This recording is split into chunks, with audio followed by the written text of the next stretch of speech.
Hi, my name is Jared Angles, and this is my presentation for the ideal attribute of leadership. The world and the Bible share two different viewpoints of leadership. In my opinion, in a nutshell, the world sees leadership as someone that's just lifted above everybody else. He's in control, he's got all power, he's up here, everybody else is down here. That's kind of my worldly view of leadership. But the Bible paints a different picture of leadership. And in this presentation, I want to show what the Bible says about leaders and the qualities that are necessary for leadership. And then I want to relate that to why teachers today need to use those qualities. So to start off, I want to use a book by Andy Stanley. It is called Next Generation Leader. In this book, he names 5 characteristics that he thinks all good leaders should have. And I want to start out with number 1, being competence. He says, leaders must channel their energies toward those arenas of leadership in which they are most likely to excel. Now, to relate this point, I want to use the story of Moses. Moses has a cool story because instead of rags to riches, he went from riches to rags. See, Moses was born outside of the palace, but he was raised inside the palace. He was raised in the ways of the Egyptians. So he grew up understanding and learning about Egyptian customs, Egyptian ways, Egyptian lifestyle. He learned about the Egyptians. Well, we soon learn that he commits murder. So he has to run away.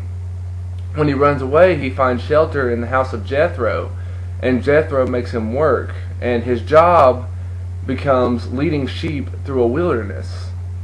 So it's really interesting when you think about it, because later on we know that God calls Moses through the form of a burning bush.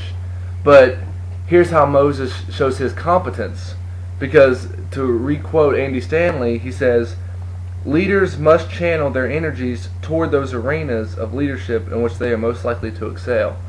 Basically, what's that saying is saying that leaders need to have experiences in the areas that they lead. So when God called Moses, he had experience in the areas in which he would lead, because God called him and said, okay, now that you've led sheep for 40 years to the wilderness, now you're going to go lead my people. And you're going to get them from Egypt, because you grew up knowing about Egypt. So Moses knew the Egyptian way, and he knew the way of the wilderness. And that made him the perfect leader of God's people out of Egypt and through the wilderness.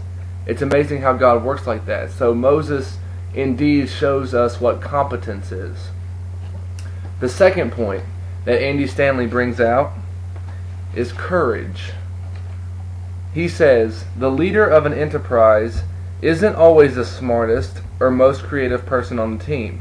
He isn't necessarily the first to identify an opportunity.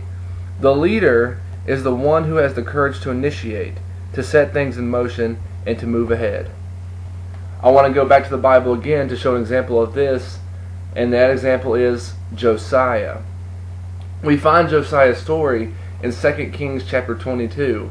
And here's what's amazing. His story starts out pretty incredible right off the bat, because it says at the age of 8, he takes the throne. Now that's just amazing to me, and like it says here, the leader is not always the smartest or the most creative person. So Josiah became king at the age of 8. He wouldn't have been the smartest. He wouldn't have been the best. He might not have been the best choice. He might not have been everybody's ideal king, but he became king. And it says the leader is the one who has the courage to initiate. And Josiah does this so well. He does something amazing. See, the kings before him were all corrupt. They were doing evil things in the sight of God. And Josiah changes it up a bit. He says, you know what? Take all the idols to Baal, take all the idols of Asherah, put them over here, and we're going to destroy them. He burns all the idols that the people were worshiping. And he says, you know what? We're all going to serve the one true God. That's a great sign of a leader right there. He initiated that process. Without him, they would have still been worshiping idols, but he said, no, I'm initiating this. I'm putting a stop to this. right now. No more idols. We follow God and God alone. So Josiah shows us what courage looks like in the form of leadership. The next point that Andy Stanley brings out is clarity. He says, uncertain times require clear directives from those in leadership. Yet the temptation for young leaders is to allow uncertainty to leave them paralyzed. A next generation leader must learn to be clear even when he is not certain. So to bring home this story, I want to use the biblical story of Gideon. We find Gideon's story in Judges chapter 7.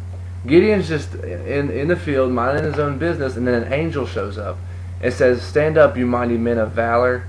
You have been chosen to lead God's army. And Gideon's probably just like, me? Really?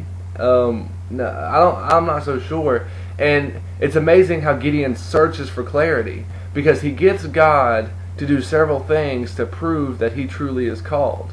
Gideon's like, okay, God, make this happen if I truly am called. Then Gideon again is like, make this happen and make this happen. And every time Gideon said that, God made it happen. So God showed him clarity. He gave him that clarity and said, Gideon, you're the one I'm calling. I promise you, you're the one. So Gideon searched for clarity, and then Gideon led with clarity. How did Gideon lead with clarity? He was given specific instructions on how to defeat his enemy. And he got 300 men. They came from thousands, and he only had to keep 300. And he goes up on this cliff. They get trumpets, they get torches, they light them and they blow the trumpets. And when they do that in the nighttime, it makes the enemy frightened, because when they look up on the cliff, they see this huge, what looks like a huge army. And they freak out to the point they just, in utter chaos, they start just hurting themselves. And Gideon wins that battle because he led with clarity. He didn't know what was going to happen. He was uncertain of the overall result of this, but he led with clarity. He said, alright guys, 300 of us, we're going to line up on this cliff. We're at the right time, we're all going to blow our trumpets. At the right time, we're going to raise our torches. And he led with clarity. Gideon is a great example to show us how we can lead with clarity. The next point that Andy Stanley brings out is coaching. He says, you may be good, you may even be better than everyone else, but without a coach, you will never be as good as you could be. To relate this story, I want to use the story of Elisha. We find his story in 2 Kings as well, and Elisha was just minding his business. He was working in the field. He was doing what he had done every day. And all of a sudden, one day everything changed. He's approached by Elijah. Elijah comes up to him and says, you come with me, basically. He takes off his coat and he puts it on Elisha and says, you come with me now. And Elisha doesn't even really ask questions. He says, alright, okay, I will. Just let me take care of this. And it's amazing what he does. He burns his plows. He burns his livestock, saying, I know I'm never going to return to this, and I don't need to, because I have faith and I'm going to go with you. And for years, he's coached by Elijah. He witnesses Elijah's miracles. He witnesses Elijah's ministry. He is right under Elijah's direction. He is coached by Elijah. And at the end of Elijah's life, Elisha's real sad, and Elisha says, all right, Elijah, I know you have to go now, but I would like a double portion of what you had. And Elijah basically is like, okay, if you see me go into heaven, you will get your double portion. And sure enough, Elisha witnesses Elijah ascend into heaven. And after that, Elisha is given the double portion. And it's all because he was coached. He followed Elijah, he was coached by Elijah, and now he became a leader in coaching others. He could now do his own ministry and lead others and coach others. That's the way the pattern works. And Elisha shows us a great example of being coached and the benefits of that, because Elisha had more power even than Elijah did. And it's just amazing how God works like that. The fifth point that Andy Stanley brings out is character. He says, you can lead without character, but you won't be a leader worth following. Character provides next generation leaders with the moral authority necessary to bring together the people and resources needed to further an enterprise. To show this example, I want to use the story of Nehemiah. And Nehemiah was just a cupbearer, and he worked for the king, and he was the cupbearer. And then he just gets this urge and this desire, this passion to say, you know what? I need to go rebuild Jerusalem's wall. I need to build that, because that wall is down, and I'm taking it upon myself right now to rebuild that wall. So to reiterate what Andy says that character provides next generation leaders with the moral authority necessary to bring together the people and resources needed to further an enterprise. So in this case, the enterprise is Jerusalem's wall. And Nehemiah does this exact same thing. Nehemiah starts building the wall, and all of a sudden he starts bringing people together to help. He starts recruiting people, and people start coming. They all want to start helping this cause. And then he gets the necessary resources. He pulls everything together because he had the moral authority to bring everybody together. He has shown us what it's like to have character and leadership. And he faced trials. He faced negativity. He faced all kinds of battles building this wall, but he kept to it, and he kept the people organized. He kept the people together, and he shows us what it's like to lead with character. So we understand this. We understand that leaders need competence, courage, clarity, coaching, and character. Leaders need all 5 of those qualities. And when you blend them together, along with one more biblical story, you will get the true form of leadership. And that story that I'm going to relate all these to is the story of Jesus washing the feet of the disciple. Literally one of the most humbling acts in all of Scripture. It's beautiful. Jesus is near crucifixion. He's about to go on the cross, and one of his last acts is he washes the feet of the disciples. And you can only imagine the Son of God, perfection in perfection, I mean utter perfection, saying, get on his knees and washing the feet of just mere mortals. And it's amazing when you think about that. And Jesus says something cool. He says, alright, what I'm doing to y'all go out and do the same thing to others. When you combine everything Andy Stanley says in this book, and you combine that act, you understand this, that what Jesus was saying is, in order to lead, you need to serve. It's servant leadership, which is true leadership. Until you know how to serve, then you can't lead. See, like I said earlier, the world paints a picture of the leader up here, everybody else down here. But the Bible, and through Jesus' example, he puts himself lower and put the people he was leading higher. Servant leadership. It's a beautiful thing, and that's the definition of leadership. Through those examples, and you put them all together, you get the definition of what leadership is. It's humility, it's love, it's caring, it's not self-serving, it's all these things that Jesus showed. And to give examples of people that do not have these qualities, I'm going to use some obvious examples like Hitler. Hitler did not have the qualities of a good leader. He did not. He led with power, but it was so corrupt. See, he wanted everybody to see things the way he's seen them. He wanted everybody to think the same way he was thinking, so he forced his thoughts and his mindset on everybody. He was self-serving, he was power-hungry, and he abused his authority. And that is not a good example of a leader at all. And 2 other examples that come from the Bible is Saul. See, Saul had potential. God seen the potential because God chose Saul and said, you will be the king of my people. But Saul became overwhelmed with pride and self-serving, and he commits an unholy sacrifice, and he wasn't humble enough to ask for forgiveness, and he loses his crown. Again, that's another bad example of a leader.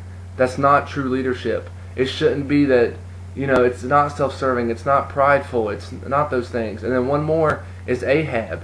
Ahab was a king, and it says that he does more evil than any other king, and he made God angrier than any other king because he was self-serving, because he was prideful. He disobeyed prophets because he thought he knew more.